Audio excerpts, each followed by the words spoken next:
Okay, so you really want to know, huh? Fine. I'm gonna start by telling you this. And this is important, so listen up. Your entire life, this one and many others, you've been a god who uses its absolute power to make yourself powerless. Entire cultures, especially this one, have all been afraid of their weaknesses, supposedly, when in reality, they've all been afraid of their power. This goes beyond the matrix of reality. This is something much deeper than that. This is eternal. This is fully realizing your consciousness. This is infinite. This is evolution. This is our divine right. All right, all right, all right. I am talking like I just read Matthew McConaughey's book, and I want to open every conversation with all right, all right, all right. All right. We'll just stick to one. I'm really excited to have an amazing guest today on the show. We have Emerald Wilkins of the Diamond Net, and we were talking a little bit before the show, and I already know it's going to be a great one. So, folks, thanks for tuning in. I want to thank and welcome you, Emerald. Thank you for coming and chatting with me today. Oh, thank you for having me. It's an honor. So before we get started, I just want to say to everybody out there, I want to thank my friends at Content Safe. They are amazing. They always take all the content that I make and they make sure that it's all over the internet so that I don't have to, which is super nice and amazing, and I appreciate them. I want to also just mention real quick the Magic on the Mountains thing with Grimerica. That is filling up. I think there's only a couple spots left. So please check into that. All those links are in the show notes. I'm going to have Emerald stuff in the show notes as well. And I'm really excited because I haven't really delved into this topic yet, but Emerald is a specialty. Her specialty is shadow work. And that's something that we already talked about. We were going to talk a little bit about today. And I'm really excited. I would love for you to start and just tell us a little bit about how you got into that topic. Sure, absolutely. So basically, one of the things is that, just as a child, I always had like a, kind of an interest in contemplation, as I always asked a lot of questions and things like this. But really where it mostly started was when I was 20. I had experimented recreationally with ayahuasca.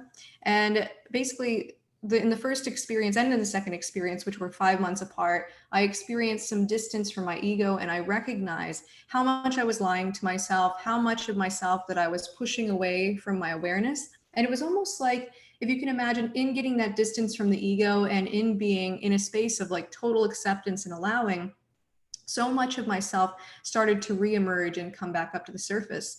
So oftentimes when we're working with the shadow and integrating the parts of ourselves that have been repressed, usually it happens over a longer period of time. We work on it and we come more and more into contact with that. For me, it was a real, like almost like a flower growing on a time lapse. It was like immediate, and oh, boom, here's everything back up at the surface.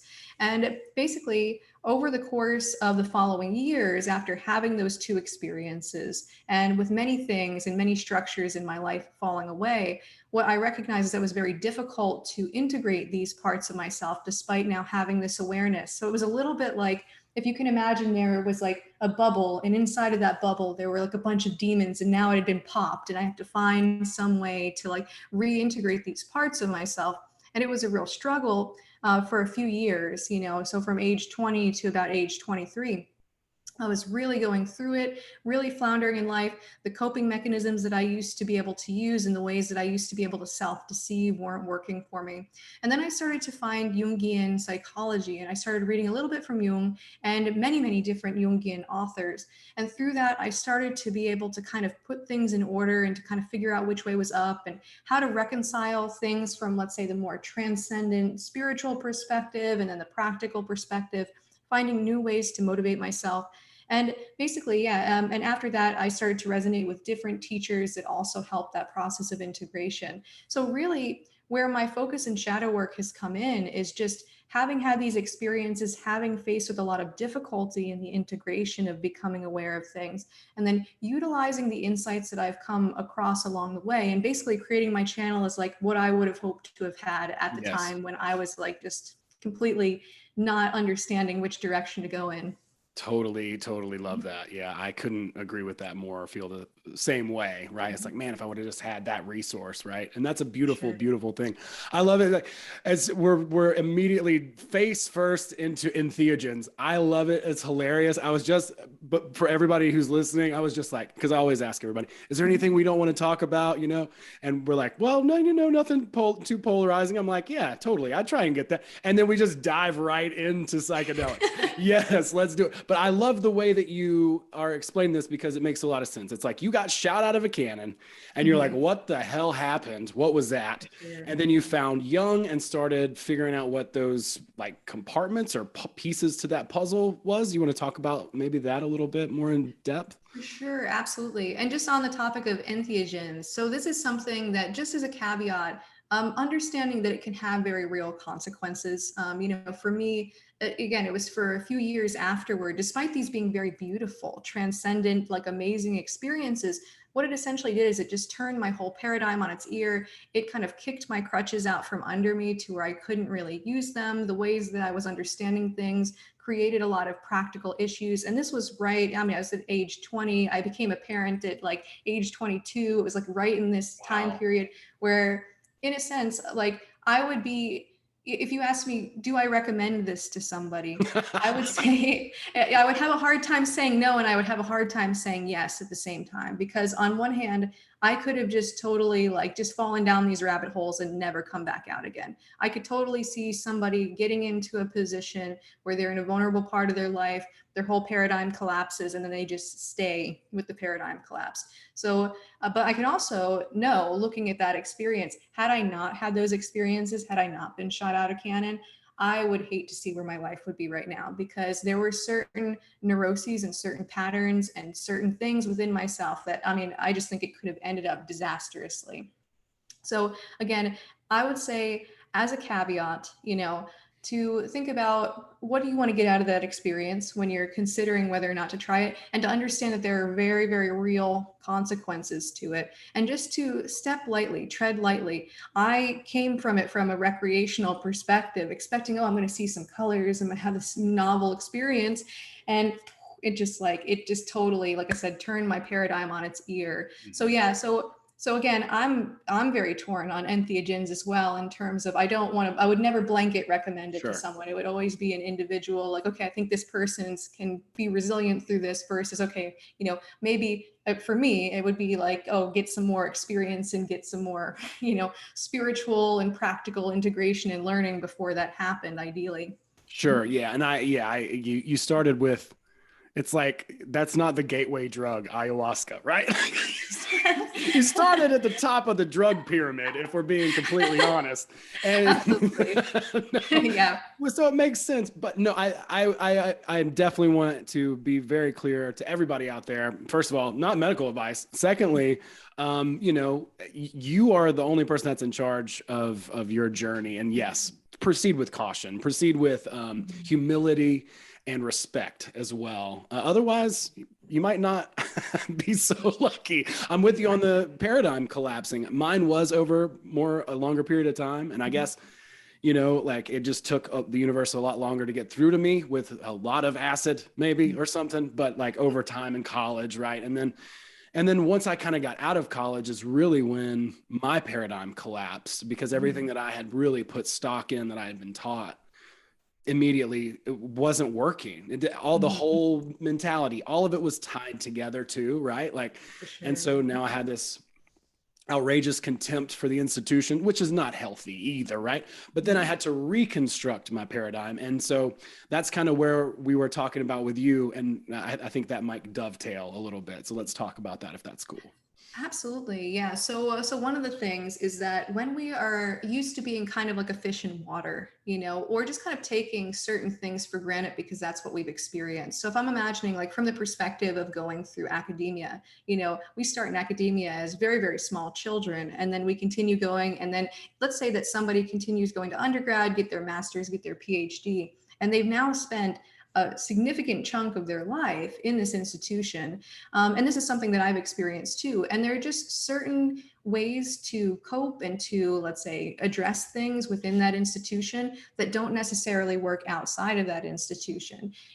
So one of the things that I've found, because, I was very deeply invested in academia as well, is that there's sort of this sense of here's the teacher, the professor, and you do something, and then at the end that teacher or professor is going to give you a grade and respond to it in some way. And so in a sense, a lot of my motivational circuits, let's say, were all based on here's the authority figure, and I'm going to try to impress this authority figure. And what that does is it creates an externalization of sovereignty, and it creates an externalization of motivation. And so whenever a person who's used to motivating themselves throughout so many years of their life by, oh, I have to do this thing for this other person, it can be very difficult to be self-motivated. And so you have to kind of build out like self-motivational structures. So that's just in relation to academia, but all institutions that we're involved in, including society at large, can kind of condition us in certain ways where we end up coping with things within this context, but if we're no longer in that context, it doesn't really work out. Now, in terms of paradigm reconstruction, in terms of what I experienced prior to ayahuasca and then after, is that I had kind of gone through life with the assumption, and an unhealthy assumption, that the things that I do or don't do are the ways that I determine my worth. So for me at the time, being in academia, it was, oh, can I succeed at, being, art major and everything? Can I succeed at creating this thing? Can I also keep my grades up? Can I be successful in that context? And I had basically taken that idea of being successful in that context as meaning something existentially about my worth. So if I can succeed in this context, then that means that I'm existentially valuable. But if I falter, and I had really high standards, if I even get a B, all of a sudden now it means that I'm fundamentally unworthy. And so there can be a lot of ideas within the context that we exist in, ways that make us more, let's say, on the microcosmic scale, more socially valuable, or valued in a particular type of way that we may come to sort of assign to our existential validity. And so what I experienced with the ayahuasca, and again, these were both beautiful experiences, was that I got some distance and I recognized that all this identity that I've been built up of being successful in this particular way was, not me. This was an idea that I was very attached to. And in that distance, I recognized that fundamentally I was this thread in this infinite tapestry of existence, and that basically reality itself and I were intertwined very directly, and there was this oneness. And from that oneness, there was a recognition that the one thing was unconditional love. And in those times, there was this experience of there being no distinction between myself and reality itself. And through that, there was, so much suffering that dropped away, and so much appreciation for what was, and such just a better way to exist and to orient to things. And there was a recognition that the ways that I was being, the ways that I was coping with deep feelings of unworthiness was to keep throwing achievement and keep throwing achievement and keep throwing achievement out of. So I got this glimpse of this unconditionally loving perspective where everything was one, and that there was no distinction between what was internal and external. Then, because all good times must end, I came back up out of the experience, and now I could no longer use those coping mechanisms with innocence. So before, I could really say, oh yeah, if I achieve this, and that's going to make me existentially worthy, and I could cope and kind of put a band-aid over those deep feelings of unworthiness. Now I would catch myself every single time I was trying to do that, and I wasn't able to use the crutch. I wasn't able to use it. And so inevitably, I had to go just directly into that painful feeling of unworthiness that had been brewing there since, probably before that I could even have memories. So with that, it's sort of getting out of a context and reconstructing things is finding new ways to cope, new ways to think about things, and also dealing with the stuff that your previous paradigm like covered over or helped you cope with to the extent that you didn't face with those things underneath the paradigm. Like for me, it was that feeling of unworthiness. And because I had all this value around, oh, I have to be this ladder climber, I have to be this successful person. Now I could no longer use that. And I had to face with some things and reconstruct things through other motivations, basically. Cool. Wow. Yeah, that's really well said. Yeah, I would love to maybe kind of model, your interpretation of the shadow and finding these pieces and what those pieces are and what that process might look like to somebody who doesn't know much about it. Absolutely. So basically, if you can think about the entirety of the personality, right? So, and basically when we are, let's say aware of every element of the personality, there's an integration. And so let's say that this circle represents the entirety of the personality. Now, as we go through life, as we experience things, as we make decisions about our identity, who we are, who we aren't, as we make decisions about how reality functions and, what cosmology that we adopt, and as we experience traumas or unmet needs, what happens is that aspects of the self can get cut off from the whole to either maintain that identity, maintain that worldview, or cope with traumas and unmet needs, where let's say a part of the self gets cut off from the conscious personality, and then you have the conscious personality that stays conscious. And so you want to think about these two parts as becoming almost like their own autonomous aspects. So the conscious personality has this part cut off. There's still this sense of me or I behind that. And now we have this other part of the self that ends up back in the shadow. And it sort of functions like its own autonomous personality as well. So that means that you have the conscious personality that has its own agendas and wants and needs. And then you have this shadow aspect, probably many shadow aspects that have their own agendas, wants, and needs. Only those are operating from the shadow. And the shadow is a bit like a dark closet that we put parts of ourselves that we no longer can hold space for whatever reason. So rejected, repressed, denied aspects of ourselves. So the part gets cut off from the whole, put in the shadow. Now it's functioning in a way that's separate from the conscious personality. So as the conscious personality, the part we identify with, we might go like, oh, I want to go in this direction, or I want to do this thing. But our shadow aspects can have other ideas and say, no, we need to go that way, or we need to do this thing. And so we end up in procrastination, self-sabotage, and this sort of thing, because these aspects have their own ideas about which direction to go in. And they're usually either compensating for being in the shadow itself or for those unmet needs and traumas that I have mentioned. And so when it comes to getting back into connection with these aspects of the self that have been cut off and getting that sense of reintegration, what we have to do is we have to notice, number one, the symptoms of the shadow. So noticing the ways that our shadow is maybe causing some issues, because the issue with the shadow is oftentimes it's difficult to tell what's there because we are unconscious to it. So we have to look to the symptoms in the same way that we might look at a root vegetable, right? So a root vegetable has the leaves poking up above the ground, but the root itself is underneath the ground. So if we take a carrot, if we can notice the leaves, we can start to explore that down to its root.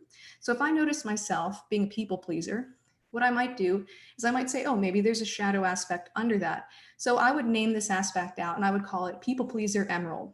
All right. And I would say, okay, what is the motivation of people pleaser emerald? What is people pleaser emerald trying to go toward? What is people pleaser emerald trying to go away from? And so I would look at that and I would go, okay, maybe this aspect of me that's expressing in such a way that it's people pleaser is trying to avoid conflict, trying to go away from, let's say, feelings of like social discomfort and this sort of thing. Or maybe people pleaser emerald is trying to get a sense of belonging and feels like people pleasing is the only way to get that sense of belonging. And so from there, if I can tell what that motivation is, I can start to explore that deeper and deeper to its roots. And oftentimes, as we explore these things deeper and deeper, we have new awarenesses and insights come up about why we're behaving that way. We also can have different memories, repressed memories that these aspects hold come to the surface. Like if I'm exploring this people pleaser aspect and I get down past that, the surface level of it, I can remember a time where, oh, because I didn't go along with what the family was doing, I got shamed for that. And now this has become a kind of core memory and a trauma that's maybe resulted in some people-pleasing tendencies. Or I might just get other like feelings coming up to the surface. So basically that's one element of how to get in touch with these aspects. Now, we also need emotional proximity with these aspects. So again, if I have this aspect that on the surface level is expressing through people pleasing, and underneath the shadow, maybe it's trying to avoid a sense of conflict and emotional disrepair and things like this, what I have to do is I have to sit with the emotion that this shadow aspect is feeling from down in the shadow. So if the feeling state that this aspect is dealing with is loss and grief, I have to, as the conscious personality, as the part of me that's aware, sit with that feeling of loss and grief to reconnect with that part of myself. And through this process, we can start processing through that emotion. And then this aspect, once that emotion is fully processed, it can come back and rejoin the conscious awareness. So that's basically at a glance what you're trying to get at with shadow work. It's kind of these parts that get split off from the whole. It's as individual aspects, we're trying to get back into connection with them by recognizing their agendas and the ways that they're behaving, understanding why that is, getting back in touch with the, let's say, the memories associated with that, and also getting that emotional proximity with them. So those are parts of ourselves that we shut out, maybe said no to, were created because of maybe a trauma or a hurt or something in our lives, and that we have basically said no to, that we are not accurately like facing or as part of our personality. For sure. Right on. Yeah, I think that's really well put too. And so this is a lot of the work, like in getting up into this stuff and being able to, like, people will just tell you, oh, feel good, right? Feel good, vibe high, all that stuff. Yeah. And oftentimes though, you might be able to pull that off through sheer willpower for a while, but eventually you're going to crash, because probably, I would imagine, it's like a slingshot with those shadow aspects, right? Like the things that maybe we haven't met or faced yet or dealt with yet, maybe kind of holds us back. So as far as shining a light on those things, are there any techniques or practices that you might recommend for somebody to kind of get for me to get in touch with the guy who farts in the elevator personality? Like, I don't know what's wrong with this person. Why would you do that? Maybe you just were ignored as a kid and it's just one way to get attention, right? Yeah, that's a good point. Yeah. Who knows, right? And I'm speaking for a friend, obviously. Like, I would never do that. Definitely, right? But no, if you could, I would love to hear maybe some ways for us to suss out what are those aspects that maybe we have locked away. For sure. So basically, when it comes to the processes you can use to get in touch with these aspects, it's one of those situations where kind of all roads lead to Rome. So you can come at it through meditation, you can do it and come at it through, shadow work and active imagination. There's a variety of different things you can do. What I recommend in the system that I use for myself is to recognize the behaviors that we're doing. And again, that becomes that root, the leaves of the root vegetable, the things that we can spot going in our conscious awareness that we can then explore a bit deeper. It's a little bit like if you have like a sweater and there's like a loose thread and you're like, oh, I noticed a loose thread, and I can start to unravel that and sort of dredge up from what's up underneath that symptom that's there. So what I would recommend, just as a beginning point for the shadow work process, is to start to name out different behaviors and coping mechanisms and agendas that you might recognize yourself doing, and especially ones that you're not sure where the behavior is coming from. So let's say if I notice myself being very socially avoidant and feeling uncomfortable and canceling plans last minute, I might name this aspect out, and I recommend naming it out for the behavior and your first name. So let's say if I notice myself doing that, maybe that's socially avoidant emerald. And so at that point, now I have some element of myself that's separate, conceptually separate from the whole of the personality, then I could explore almost as though it is a separate person from myself. So if I have socially avoidant emerald, I can then start asking questions about what the motivations are at a deeper level. And there's a variety of different questions you can ask to get down up underneath that. But I recommend starting with finding what the desired emotional outcome is, because when it comes to our motivational system, it's so deeply tied to our emotions that we can really simplify things just by getting in touch with that element. So for example, if I want $1 million, in a sense, I do want the $1 million, but the main thing I want is the emotions that I think will be on the other side of that, or to get away from certain emotions on the other side of that. So if I want $1 million and I have this like getting away from kind of sort of negative motivation, it's like, oh, I want $1 million because I feel anxious, about my finances. And I want the $1 million because I'll no longer feel anxious. I'm moving away from anxiety. Or maybe I want the $1 million in a more positive motivational sense, so going towards some emotion that I want to experience. Like, oh, if I had $1 million, it'd be so exciting because I could go on these like shopping sprees and get a nice car and this kind of thing. So what I would be looking for then for the $1 million is to go toward excitement. So, and these being two very different motivations using the same vehicle. Am I trying to get away from feelings of anxiety? Am I trying to go toward feelings of excitement? Or is it some other emotional motivation? So if I notice myself, let's say, behaving a particular way, I forget, do you remember what the example was that I came up with before? I'm trying to remember. Socially avoidant emerald. So socially avoidant emerald, yes. So if I'm socially avoidant emerald, I can look at like, what's my positive motivation? What's my negative motivation here? And I probably have a mixture of both. So, okay, so if I'm socially avoidant, maybe I just want to spend that time, doing some inner work practice, or I want to spend that time reading, doing something that's enjoyable. So maybe on one hand, maybe enjoyment comes into play with the positive motivation. Maybe on the other side, I want to avoid some uncomfortable situation. Like, oh, if I go out and I hang out with people, I'm going to feel anxiety. Or if I go and hang out with people, what if there's conflict and it's going to lead to emotional disrepair? And then I'm going to feel really terrible about myself and I'm going to feel shame. So basically, I can start to look at what is motivating me to actually avoid things. And so with socially avoidant emerald, basically it's either trying to go toward one side or going away from the other side and figuring out which one weighs in more. So let's say with this one, if there's that conflict avoidance kind of thing, and I can explore that down, and it's really about avoiding feelings of shame, then this is letting me know that there's some element of me that already feels shame. So that means that socially avoidant emerald is a protector for likely another aspect of myself that feels shame for some reason.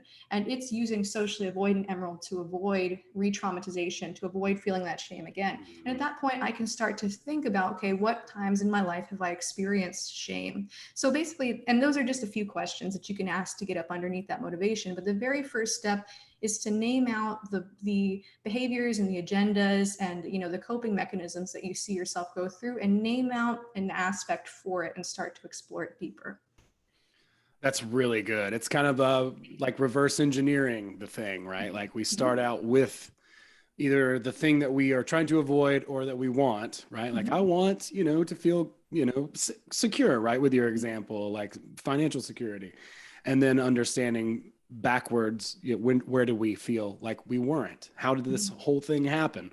Why, so is that maybe like patterns that we've developed over time? Is that kind of what self-sabotage is? Oftentimes it can be. So self-sabotage can come up for a variety of reasons. The most common one, the reason why we experience self-sabotage is actually for a slightly different reason though.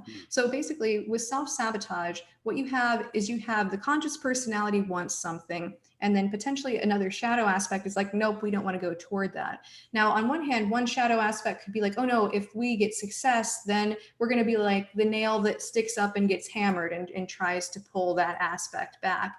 Or it could be the case, and often is the case, that there is a shadow aspect that perceives that it's not going to have its needs met if we are successful.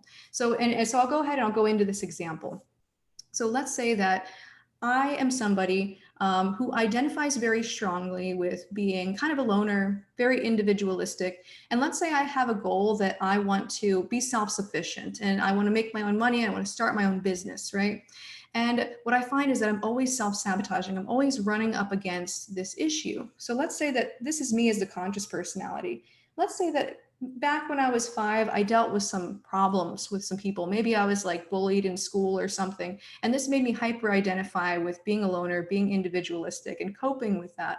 And so what this leaves is this aspect down in the shadow that's in need of connection, right? So this aspect is basically all about, how do I get the connection? How do I get the belonging? But it's unconscious. The conscious personality is not aware that there's a need for connection and a desire for connection. What it's just focused on is being an individual, being successful, and going down that path. And so When the conscious personality says, ooh, I want to start my own business, this aspect might come in and be like, hang on a second.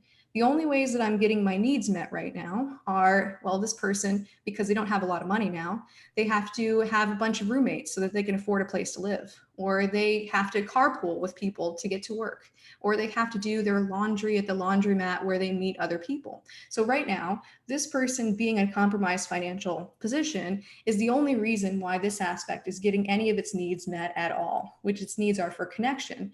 And it knows that if the conscious personality is successful in getting to a sense of financial independence, immediately that person is going to live by themselves, and they're going to have their own vehicle, and they're not going to have to do their laundry at the laundromat. And so that's going to take all the socialization off the table. And so this aspect that needs socialization and connection is going to go, nope, we're not doing that. And so that person might run into self-sabotage, might run into procrastination, might run into a wall with regard to anything that brings them forward financially in life. And so oftentimes when we deal with self-sabotage, it's for that reason. Can be for the other reason too as well. So let's say that there's same situation. This person is wanting to start their own business, and this requires them to be a little bit more high profile, more people will know about them. But let's say that this part of themselves was like, oh, wait a second. Remember that one time back in elementary school when we had everyone staring at us and they laughed at us, and it's like trying to avoid that re-traumatization. So it might also sabotage in order to keep that person away from success in that way for fear of experiencing the same trauma again. So it can really come about for a couple of different reasons. Wow. Yeah, that's crazy. It's amazing how we how smart we are, subconsciously. I mean, I don't know. It's also kind of frightening too, to really ask those questions. I can so relate with your opening statement as far as if someone had asked me, if I wanted to go through this experience, how important it is, but also how difficult, a lot of it is, as I look back, I'm writing every day now and doing all this stuff. I look back, 6 or 7 years ago, and I'm writing some things down. And I'm thinking, oh, I'm just going to have to write this down once. It's like, no, this whole thing is like a process and a lifestyle and something that really doesn't ever seem to end. Absolutely. Yeah, most definitely. Actually, there's one thing I want to mention in terms of the unendingness of that. So, and this can be very daunting for somebody who holds this particular paradigm on the inner work process. So basically, we can oftentimes get in the idea of a point A to a point B. And in a sense, there are many point A's and point B's to the shadow work process. So let's say that somebody is in a hole, let's say in terms of the situation they're going through emotionally, psychologically, or otherwise. And so they may start the shadow work process because they're like, oh, I'm in a hole and I need to get myself up out of the hole. So point A is in the hole, point B is out of the hole. And it's conceptualized in a very linear way. And in a sense, shadow work can get you up out of the hole, and that's a finite element of an infinite thing, basically. So what I would recommend is zooming out a little bit from that in terms of thinking about the shadow work process or any other inner work process as being more cyclical, being more like a dance that the internal and the external do with one another. So if we think about it being a dance between the conscious and unconscious mind, there's no sense of ending to that. There's an ending to being in the hole, but Sure. There's not an ending to the dance between the conscious and the unconscious. And the more you do that dance, the more of yourself is going to come out. So it's the sense of being able to let go of that sense of getting to the end or getting to point B, and understanding that there's going to be many point A's and point B's all throughout the thing. And it's not about getting to this state of perfection and endedness. It's about getting to this space where you're really enjoying the journey. You're really enjoying the process. Yeah, that's great. I love that, because I do think that's what we're all seeking, right? That sense of authenticity is really when our unconscious and conscious minds are like, okay, we're cool with each other, and that process, it's going to hopefully unfold. And yes, like you said, there's going to be goals that we're going to meet, we're going to get from unstuck to, or from stuck to unstuck and out of a dip or whatever. But then continuously learning more and more about ourselves and our relationship with the infinite, however that however you you have your sort of relationship with that whole thing figured out. That's on each person. But wow, I love your analogies. This is great. The dance between the subconscious and conscious mind. That is fantastic. Well, cool. So you want to talk about any of the other Jungian kind of things? There's some interesting conjecture and different ideas as far as how he sort of categorizes the model, so to speak. And if that's kind of what you use, it might be kind of cool to clarify some terms. Sure, absolutely. So basically, you can think about the Jungian model in a couple of different ways. So basically, we have the personal conscious, we have the personal unconscious, and we have the collective unconscious. And the way that I conceptualize of that and kind of think about this in a more metaphorical sense is that if we could think about, let's say that there's the universe, and then we have a planet that exists there in the universe. So our individual planet, the surface of it is a bit like the personal conscious. These is everything, like, let's say, that we're aware of consciously or can easily recall. Our ego is part of the personal conscious, but by no means the exhaustive thing of it. So that's sort of like what's going on the surface of that planet that's our personal planet. The collective unconscious is what's happening the personal unconscious is what's happening underneath the ground of our personal planet. So that's where the shadow is, but it's also home to everything that we can't easily recall. So basically, the shadow isn't the entirety of the personal unconscious, but it is a component of the personal unconscious. Okay. And so we have this planet, the surface of the planet, personal conscious, the underground of that planet's personal unconscious. And we can think about the broader universe that planet exists within as the collective unconscious, things that are the context with which we exist within as our personal conscious and personal unconscious, and the things that are like the psychic commonalities between our planet and every other human planet that exists within that solar system, right? So basically, the collective unconscious are, sort of things that are more instinctual to the human being. So these are archetypes that have shown up across all eras and cultures, albeit in different forms, but the same general form or skeleton there. And basically having this kind of almost instinctual impact on us as the personal conscious and personal unconscious. And so they tend to play a strong role there. And so sometimes we can have a possessive archetype when in reality, it's like we're grabbing a hold of a certain archetype to cope with something usually. Otherwise, archetypes come in to inform different aspects of our personality. But let's say that let's say in relation to the warrior archetype being an element of the self that is all about being able to make sacrifices and being able to work hard and go in a certain direction, achieve certain goals, being willing, to kill and die for a certain cause, right? So basically with the warrior archetype, when this comes in a healthy way, from the collective unconscious, what happens, the person finds that element in themselves and they can then apply that to, working hard to their life purpose, this kind of thing.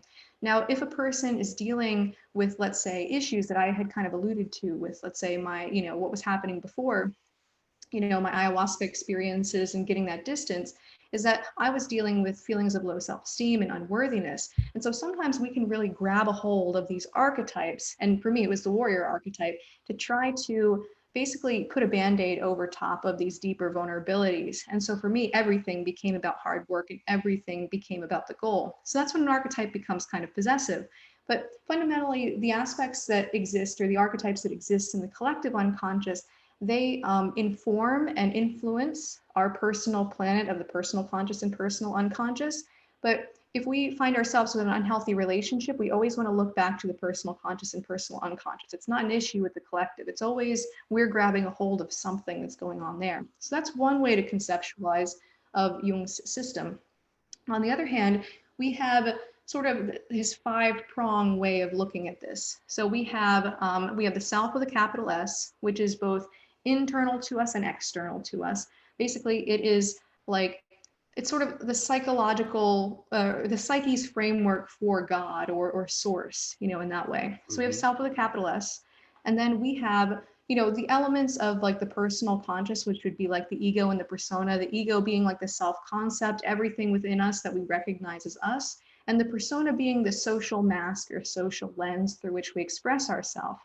Then we go into sort of the more unconscious realm of the shadow, And the shadow is basically, again, it's like this place where we put all aspects of the personal conscious that are going to be a threat to the ego in some way, or that we need to cope with in some way by ignoring them. So if we are dealing with some kind of trauma or unmet need, oftentimes aspects get put down in the shadow. And then we have the anima and the animus. So Jung defined the anima and the animus as sort of the inner man in every woman and the inner woman in every man. So the anima is the inner woman in every man, animus is the inner man in every woman. And so these are all of like the opposite gendered traits to us that we might have a tendency to ignore or repress because of our upbringing and sort of ideas of what's proper and what's improper. Now, I would say that because I have experienced issues with the integration of the feminine side, I'm less inclined to look at it around really hard gender lines because every person has the masculine and feminine. And I know that I dealt with some issues that are usually associated with anima repression and anima possession, even though I am a woman. So basically, it is sort of how the confluence between the masculine and feminine traits in the esoteric sense come together within the personality. And whenever we have a certain issue with either one of those polarities, it can create particular issues. So someone with, let's say, anima issues might have difficulty being in touch with their emotions, or someone with animus issues might have a difficulty creating clarity around certain situations and crystallizing certain concepts. So when it comes to integrating these aspects and bringing them up into the conscious awareness, this is a huge part of the individuation and growth process. And basically all of this is happening within, like informed by the self, and also, basically the self being the thing that's like outside and inside the system as well. So that's another way to conceptualize a Jung's system. That's really good. I think you did a great job explaining that because, Oh, that's not an easy thing to just like gloss over. Yeah, sure. Let me break it down for you. So so thank you for that. That makes a lot of sense, the whole of it all. And, we see this in other models reflected too, where it's like the universe is giving us a sign or whatever through that, what he would call higher self or the big S self. Like through synchronicities and things like that, showing us, giving us like bread. I call it the breadcrumb trail of the universe or whatever, right? Like, so just go into that into the next, but understanding those internal elements as well and understanding how they relate. I think that's really, really good. Wow. So yeah, so it's a lot to unpack. I'm glad that, we have so much time to be able to do this subconscious and conscious dance. And I think I think you're really well versed in all this and how it works. Can you talk about your process a little bit and if you're working with people, kind of what that looks like? Sure, absolutely. So basically, like the main thing that I try to get at is to get people to be aware of like their underlying motivations for things and why it is that they're doing what they're doing. Because very often when we have certain coping mechanisms or behaviors that are coming up, we often just take those for granted as our usual like MO. Whereas like certain elements of the personality might be actually for the purpose of coping with certain things or compensating for certain understood lacks or something of this nature. And so basically it's being able to really get underneath what those motivations are. And then from that standpoint, a person is able to make a more informed decision about like which direction to go in. So let's say, for example, let's say that there's a person who ends up in a situation that I call relationship mirages, right? So let's say that this person, what they end up doing is they kind of get into this serial monogamy kind of thing where they see this person, they're like, yes, this person is the person, right? And they get with that person. And then after, several months, the relationship sours and then another person pops up. It's like, no, this is the person. And basically that sours and the same pattern keeps happening over and over again.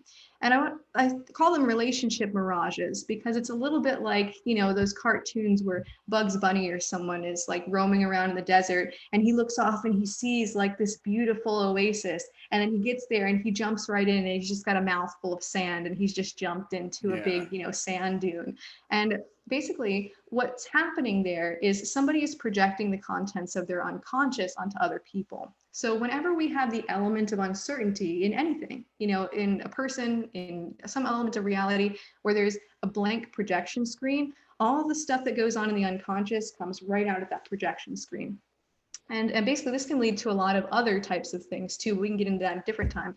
But basically when it comes to relationships, usually it's the person that's projecting their inner opposite onto the other person. So let's say that I'm in this relationship mirage pattern and I have a disintegrated animus, right? So I don't have connection with my masculine side. And so when I see a man, I'm like, oh, he's the one, he's got the thing that I need within myself. And then as I come closer and as I get to know that person, this person basically becomes less and less of a projection screen. The more I know them, the less efficacy they're going to have for being a projection screen for what's going on in my unconscious.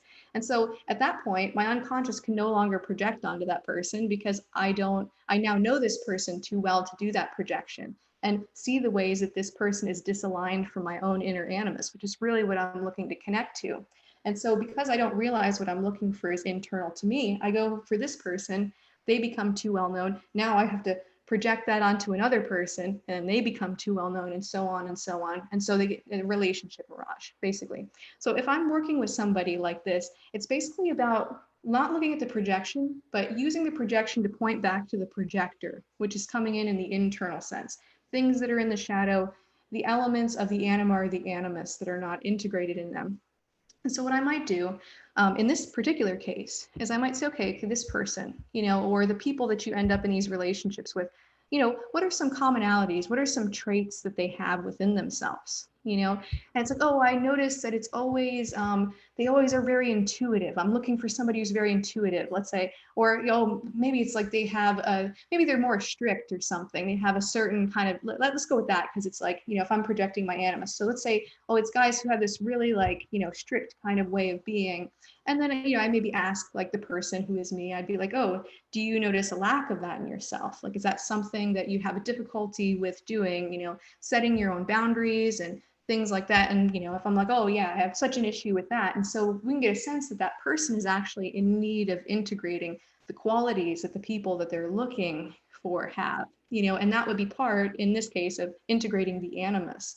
And, a lot of times, let's say if we go, let's say, toward men, the situations that often come up, it's like, oh, this person's just really intuitive and they're really in touch with their emotions. It can kind of indicate that, oh, there's a need to be more intuitive and more in touch with the emotions. And looking for that in a partner externally, it just basically will keep repeating and repeating and repeating, and you'll never quite get it. It'll be like feeding a hungry ghost in a way. So basically, that would be one example of sort of how to use that system and trying to get that person, again, turned back to the root of the issue, where they understand their underlying motivations, where they understand what is actually going to resolve the thing, as opposed to kind of going through the same pattern that they have been through many times before. God, that's really, really good. Yeah, I feel like that's really helpful. And yeah, I'm just getting glimpses in myself, even thinking about it, like what are the things that I always kind of are repeating. And I've done a fair bit of work on it, which is cool. And it just makes me really see, the accurate depiction of how I sort of am, a bit of a Latin woman, right? And internally, with like the Paul Bunyan physique, I've got an interesting mix of all of that, but I've done a lot of work, especially over the past couple of years, really like trying to get down to the root of that kind of stuff, and seeing it that way makes so much sense as far as that like opposite attracts and how like attracts like, how those can simultaneously both be true, but Sure. But like seeing the example of it as us trying to take something externally that we lack internally from the external world. That's why opposites attract. And then the like, attracting like, being a different phenomenon altogether, which is basically people radiating at a frequency and picking up on it. Absolutely, most definitely. And a lot of times what you find with this kind of opposites attract and like attracts like, usually it's the opposite way of coping, but the same wound. Like, so let's say, for example, let's say I've dealt with a situation where I dealt with lack of support. And let's say that there's like a potential partner, they've also dealt with lack of support. And the way that I've coped with lack of support, let's say I try to lean on everyone. I try to connect with other people and like like almost like overdo that, right? And then on the other side, this other person, they cope in the exact opposite way. And they're like, nope, I'm going to be completely self-sufficient and I'm going to do everything for myself and no one's ever going to help me ever. And so what we have is we have the same wound, but two different ways of coping with it on the mirror opposite of that spectrum. And so a lot of times what you find is if you're attracting someone from the shadow vibration, usually it'll be somebody who is dealing with the same thing, but dealing with it in opposite ways. Oh, that makes so much sense. Yeah, that's really good. I love that illustration. Yeah, that's awesome. Because that's always been somewhat of a paradox to kind of unfold for me, but that makes it so much more clear in my mind. So thank you. That's awesome. Oh, you're welcome. So I'll make sure that all your links and things are in the notes of the show, but go ahead and let everybody who's listening know where they can find you and how, and anything that you're working on, something that you'd like for them to check out. Sure, absolutely. So basically two things. So if you want to check out my channel, you can go to YouTube. So youtube.com/The Diamond Net, or you can just type The Diamond Net into the search box, or go to one of the links down in the description that you have there. Also, I have a free 60-minute masterclass. And I'll go ahead and I'll have you put the link down there as well. And basically, you just put in your email and then you'll have instant access to the masterclass. And I've built it out in such a way that you can kind of take the form of the framework that I use, and basically it gives you a starting point for being able to do this work. So there's 6 steps to the process. The first one is getting to know the internal landscape. The second one is coming to name and identify your shadow aspects. And then the third step is coming to get into connection with what the deeper motivations are. And then you have let's say, finding different ways that we repress, and then expanding the container of the ego so that we invite more of our aspects back to the table. And then there's also the last step, which has to do with persona creation so that we can express these aspects that have now been integrated externally. So I've built out the 60-minute masterclass in the sense that a person could take that and really build the bare bones of their shadow work practice and just take that immediately and have a good sense of the whole gestalt of the process. Wow. Yeah, that's awesome. How cool is that? Awesome. Well, everybody get that. I'll be sure to put that link. Oh yeah, and I forgot to mention, it's at shadowintegration.org. Yeah. Okay, cool. And I'll definitely put it beneath as well. I've got the Diamond Net open right now in my browser. Can you tell us why you chose the name Diamond Net? I'm curious. Sure, absolutely. So a lot of people think it's because my name is Emerald and everything, but it actually doesn't have to do with that. But basically there is, it's actually a Buddhist story based off of the Hindu god Indra. And so Indra was said to have hung a diamond net. And basically this diamond net stretches on for forever and ever in every single direction. And at each of the vortices of the net, where the net crosses, there is a gem, a diamond at each of these vortices of the net. And these diamonds are very reflective, and they reflect all of the other gems in the net. So within one diamond in the net, you can see all of the other gems reflected. And so you can take different perspectives. So you could say that, oh, there's only one gem that reflects all of the other gems in the net. Or it's also many, infinite amount of gems. And so because my channel is all about exploring different perspectives and kind of looking from different vantage points, I thought that this was an apt metaphor. And I also just really like the imagery of it because I think it's a beautiful kind of imagery. And I thought that that would be a very helpful way to like kind of conceptualize of looking from these different perspectives. Wow, that's awesome. Well, very, very cool. Thank you for that little mythology lesson also. It's been a very enlightening chat, and I really appreciate your time. I want to get you back, and I'll talk to you about something else that I'm doing, another project, and maybe hop it onto that, because really appreciate your time and your mastery of this model. It's impressive. So everybody, go click the things down there. You open up some tabs in your browser and let's get to it. Let's start working on some shadow stuff. That's some really amazing tools. And we'll see you guys on the next one. Peace out, everybody. Peace out. Thank you.